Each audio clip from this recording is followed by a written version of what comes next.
Hello mga ka-vlog, eto na naman po tayo. Makikisawsaw tayo sa mga trending issue nangyayari dito sa atin. Alam naman natin na lagi lumalabas sa mga newsfeed natin ng mga trending at mga latest na mga issues na nangyayari. Kaya ito, meron na naman tayong pag-ausapan. Itong nangyari sa Showtime sa Especially For You segment nila.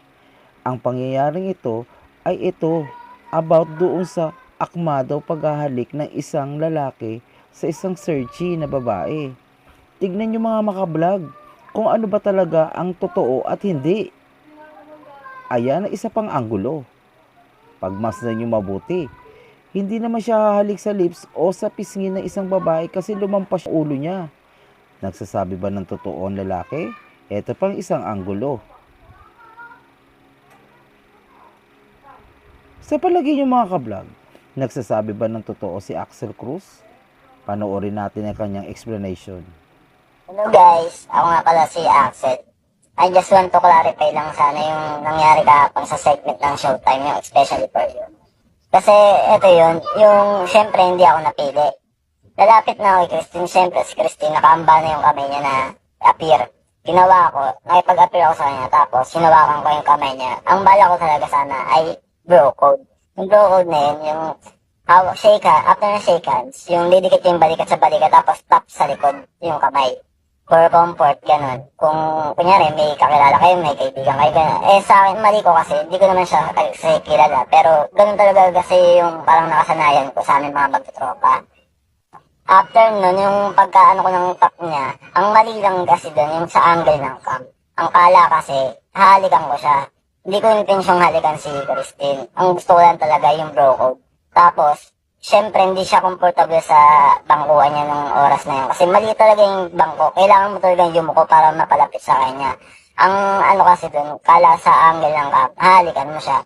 Doon, tas nagsigawan sila, may guys, ganyan. Ako na blanco na ako, syempre, tas napatingin ako sa mga audience. Parang feel ko talaga, sobrang napahiya ako kasi madedemanda ako na wala naman akong masamang intention.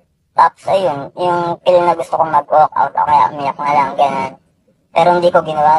Naging, ano pa rin ako, parang matatag pa rin ako sa harap ng camera para, kunyari, hindi ako nasaktan. Pero deep inside, sobrang sakit.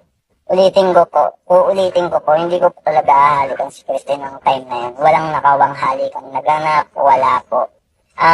Po kami magpaalam at isara ang episode na ito, Madlang People, ay meron lang po kaming statement o mensahe na gustong sabihin sa Madlang People na may kinalaman sa nakaraang episode ng Especially For You nung May 31, Biyernes po yan.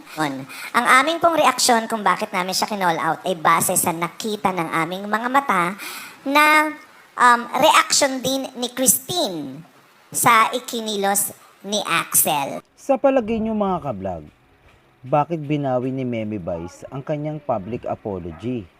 Nagsasabi ba nga siya ng totoo? Concern ba siya talaga sa searches niya? Ano ang mangyayari kaya? Sino ang nagsasabi ng totoo at sino yung hindi nagsasabi ng totoo? Sa inyong palagay kaya, saan aabot ang issue na to? Mananahimik na lang ba bigla-bigla? O makakalimutan na natin bigla? So mga ka-vlog, abangan na lang natin ang susunod na mangyayari. Hanggang sa muli mga ka-vlog. Bye-bye!